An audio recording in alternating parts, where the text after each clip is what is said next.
Welcome to our channel. Today we delve into the United States Navy's significant joint warfare exercises across the Pacific Ocean. As tensions with China escalate, these maneuvers hold profound strategic importance. The U.S. Department of Defense is starting to rehearse how its joint forces will fight as an integrated team across a massive battle space in future war against China, rather than each of its services conducting their own maneuvers to practice for the same kind of scenario.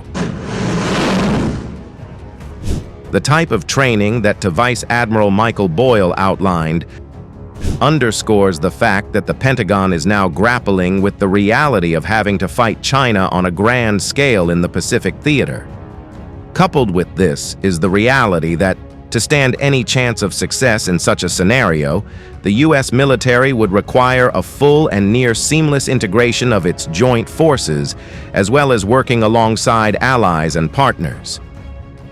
The exercises span vast areas of the Pacific, involving multiple branches of the U.S. military alongside forces from allied nations, including Japan, Australia, and the Philippines. The primary objectives are to test and improve joint operational capabilities, ensuring readiness for any potential contingencies.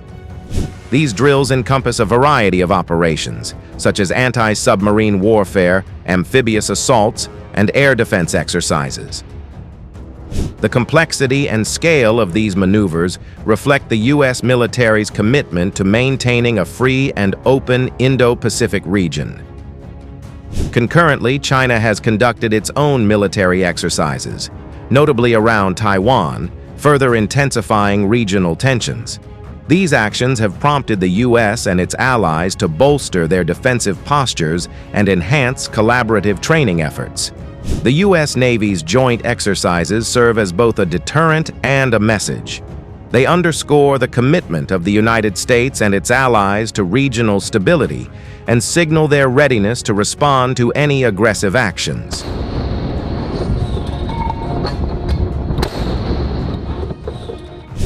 If we're going to integrate the joint force, then how do we provide joint requirements? Boyle observed when asked about particular challenges in the Pacific theater. And so I said, how do we provide joint requirements? And we really don't. The services each provide requirements. So what's the best place to determine what a requirement might be? In my mind, it's joint rehearsal.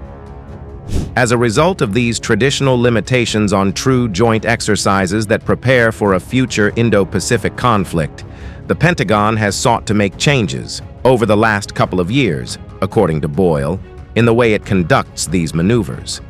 At first, the U.S. Navy and Air Force were brought together for large-scale exercises with a Pacific focus. Subsequently, the Army, Marine Corps, Coast Guard, and Space Force were added for a series of joint rehearsals in the Pacific. Among the tactics specialists taking part in these drills, Boyle named the Navy Fighter Weapons School, Air Force Weapons School, and Marine Expeditionary Force from Camp Pendleton, California. The Space Force and Cyber Command also are playing key roles, all of them together, running through rehearsals at the tactical level and figuring out, how do I sense and make sense? Boyle continued. That's what's happening in the fleet now, Boyle said. And these requirements are starting to come in with a lot more fidelity, a lot more joint flavor. As well as involving the full breadth of the joint forces, this new approach to drills is notably forward-looking, with the aim of working out how to integrate the kinds of capabilities that we know we're going to need in 2040 and in 2050.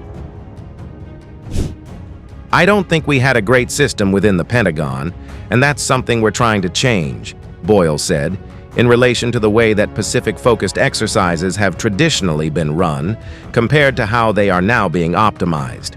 While Boyle didn't refer to any particular exercises by name, it's clear that larger, more joined-up exercises are becoming increasingly significant. especially when it comes to rehearsing for Indo-Pacific contingencies.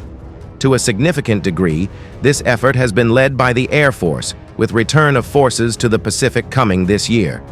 A 2-week exercise in the Indo-Pacific, this summer's return of forces to the Pacific maneuvers are seen as a centerpiece of training events that are designed to better prepare for the threat of war against China.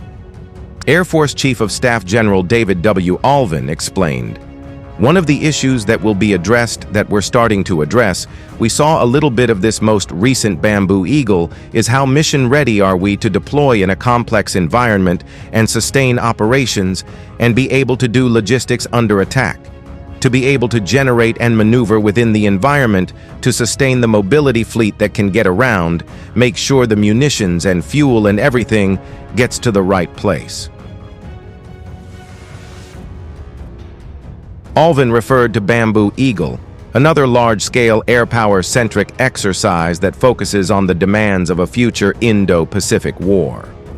Bamboo Eagle takes place off the California coast, and the first edition occurred last year, as you can read about in this past TWZ feature. The Large Force Exercise series has quickly become one of the most important for the U.S. military, as well as key allies, and has a clear eye on preparing for a future coalition fight in the Pacific with China. Like Bamboo Eagle, RE4PAC will also see participation by U.S. allies and partners. After all, the Indo-Pacific theater is not only of growing strategic importance for the U.S. military. Last year, for example, air forces from France, Germany, and Spain took part in Pacific Skies, an unprecedented exercise that took aircraft to the Indo-Pacific region in a multi-legged journey to work together with other air arms. As well as reflecting the continued pivot to Asia, driven above all by China's increasingly assertive military stance, these Indo-Pacific-focused exercises all grapple with the inherent challenges of a future conflict in this region. As the geopolitical landscape in the Pacific continues to evolve, the importance of joint military preparedness cannot be overstated.